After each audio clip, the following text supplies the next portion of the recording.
Welcome to RotoBaller's AFC Championship Preview. This week, we're doing things a little bit differently. With only 4 teams remaining, we will break down the matchups and discuss which players fantasy managers can trust in their postseason fantasy football lineups. Kansas City, they punched their ticket to their 7th consecutive AFC Championship with a 23-14 victory over the AFC South Division champs, the Houston Texans. Can the Chiefs be stopped with both Taylor Swift and Caitlin Clark in their corner? Probably not. But the one team that can do it, how about the Buffalo Bills, who got into the AFC Championship with a victory over the Baltimore Ravens, coming down to the last minute there with Mark Andrews dropping that 2-point conversion attempt. Now, the only blemish on the Chiefs' record this season happened to come against the Buffalo Bills, a 30-21 loss in Buffalo. Hey, this game, it's not in Buffalo, it's in Arrowhead. Maybe things are going to be a little bit differently. But let's talk about those fantasy football must-starts, starting with Travis Kelce. Buffalo ranks in the middle of the pack when it comes to defending the tight end position this season,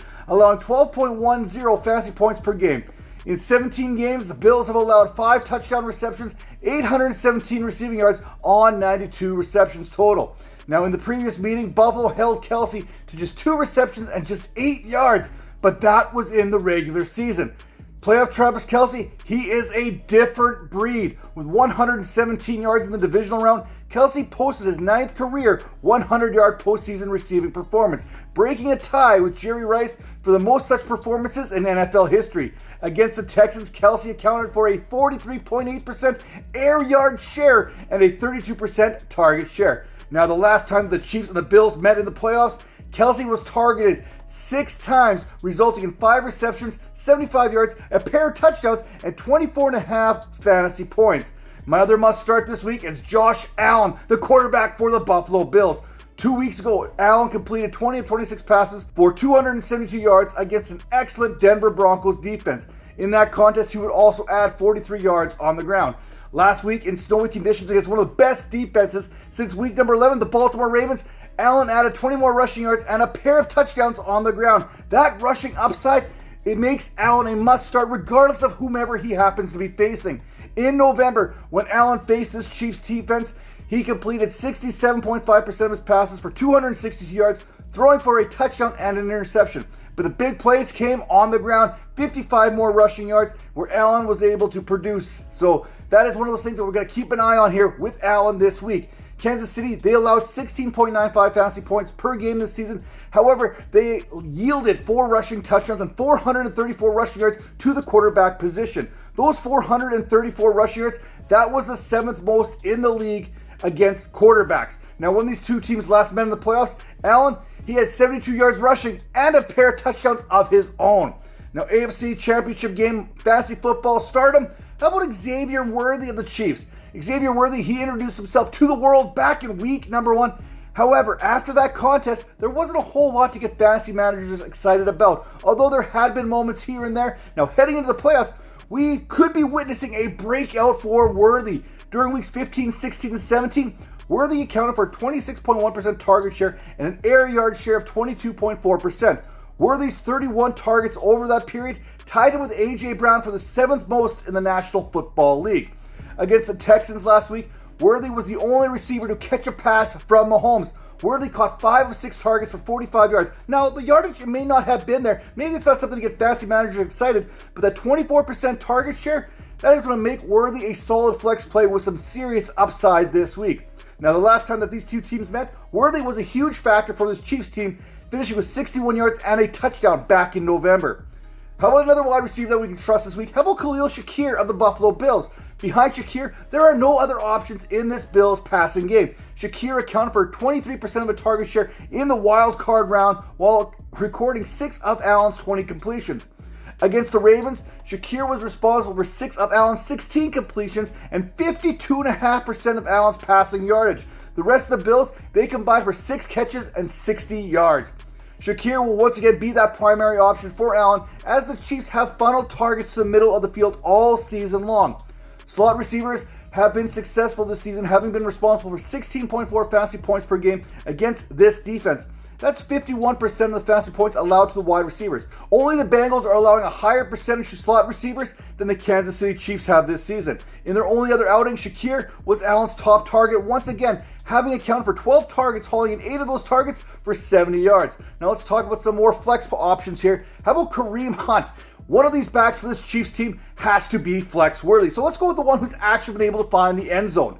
Against the Texans, Hunt was the more effective runner, averaging 5.5 yards per carry and was able to punch it into the end zone. Now, it doesn't hurt when you're the back who handles 100% of the carries inside the 5-yard line. One area in which Buffalo has struggled much of the season has been defending opposing running backs in fantasy football. Derrick Henry, solid performance, 5.3 yards per carry last week, 84 yards on the ground, and a touchdown. Combine him and Justice Hill, those numbers, 134 rushing yards on 22 attempts, 22.1 fantasy points. That's only 4 fewer fantasy points than the Bills' seasonal average, which was the 3rd most fantasy points surrendered to the position this season.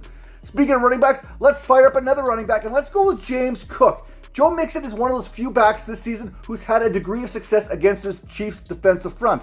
Mixon last week, 88 yards rushing and a touchdown. Now, Steve Spagnuolo, he went back and he watched his film, and they're going to have this Chiefs team ready to go this week. He's going to have his defense looking closer to that defense that allowed a league low 16.24 fantasy points per game to the position this season compared to what we witnessed last week. Now, Cook, he is averaging 101 total yards per game throughout these playoffs. Back in November, the Chiefs, they held him at 27 yards. Now, you would think that would equate to a low fantasy performance there. However, Cook's stat line was one of the weirdest you'll ever see. Despite just 7 yards receiving, Cook still had 5 receptions. Despite just 20 yards rushing and a 2.2 yards per carry average, he found the end zone 2 times. Now, I don't particularly love this matchup. The metrics are all over the place. Everything's telling me, do not start James Cook. But you know what? Josh Allen, he trusts James Cook, and right now, that's all that matters to me. So I'm firing up James Cook. We'll call it a gut check type pick here this week. Now let's talk about those fantasy football sits this week, and it starts with Patrick Mahomes, who happens to have become the ultimate game manager. That is great news for the Chiefs. That's not a bad thing. That's a good thing for the Chiefs. However, not so great for fantasy managers. Last week was another great example of this. He completed 16 of 25 passes for just 177 yards and a touchdown. And yet the Chiefs punched their ticket to their 7th consecutive AFC Championship game. Now Mahomes, he topped 20 fantasy points just 4 times this season, with all 4 of those performances coming after week 9. I would expect Mahomes to hit the under if we're setting the fantasy points line at about 18 this week, as the Bills, they've allowed just 15.66 fantasy points per game to the position this season, and they did hold Lamar Jackson to a respectable 254 yards passing just a week ago while picking him off 1 time. Now, there's a pair of wide receivers for the Kansas City Chiefs I simply cannot trust. That is Marquise Hollywood Brown and DeAndre Hopkins. Now, I had high hopes for Marquise Brown last week. In week 16 and 17, Brown averaged 0.43 targets per route run, despite running a route on just 41.7% of the team's dropbacks. He also had Mahomes' first read 23% of the time. Then in the divisional round, nothing. Again, against the Texans, Brown and Hopkins combined for 3 targets and 72 air yards, with 67 of those air yards belonging to Brown. However, air yards, as great as air yards happen to be, they don't mean a dang thing if you come away with 0 receptions. Speaking of zeros, how about Isaiah Pacheco? Yes, he has been a big-time dud so far since his return. It's hard to trust him. 6 games back since returning, and we've seen a split backfield here in Kansas City between him and Hunt. Pacheco, 54 carries, 193 yards, has yet to find the end zone. Meanwhile, Hunt, 53 carries, 195 yards, 3 touchdowns in that same period. Against the Texans, Pacheco averaged just 3.6 yards per carry and finished with 18 yards on 5 attempts. For those keeping track, he has 84 rushing yards on 32 attempts in his last 14 quarters of play. Buffalo has allowed 11 rushing touchdowns this season. The 10 that they surrendered in the regular season, the 11th fewest. The one they allowed in the postseason was against Derrick Henry. With Pacheco's recent play, no one is going to mistake Pacheco for Derrick Henry anytime soon. Let's sit a couple more wide receivers while we're at it. And I'm sitting Amari Cooper and Keon Coleman now. Amari Cooper, he should be nowhere near your fantasy football rosters. 2 weeks ago, his 8 receiving yards, that was topped by Shakir, Curtis Samuel, Matt Collins, Dalton Kincaid, Dawson Knox, Ty Johnson, pretty much everybody. In the divisional round against the Baltimore Ravens, you and I had as many receiving yards as Cooper did. Keon Coleman, not much better in the playoffs. Coleman's 2 receptions for 10 yards sadly ties him with Cooper in postseason receptions and puts him just 2 yards ahead of Cooper in the yardage department. Coleman's biggest attribution so far has been that blatant pass interference call that he got away with.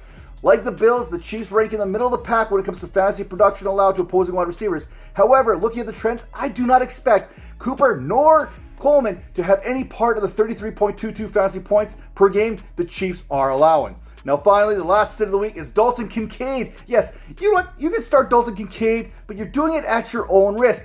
Outside of Kelsey, selecting a tight end this week is like fantasy roulette. We're talking Kelsey, Dallas Goedert, Zach Ertz, Dawson Knox, and Kincaid, he's probably the third or fourth best option available. While the Chiefs have been a favorable matchup for fantasy tight ends much of the season, Kincaid's 4 receptions on 5 targets for 54 yards doesn't exactly inspire confidence. But if you want confidence to win your fantasy football leagues, head over to RotoBaller.com today for all the latest news and fantasy analysis, and head over to the RotoBaller Discord channel where you'll find me there 24/7 answering all your questions. See you next time.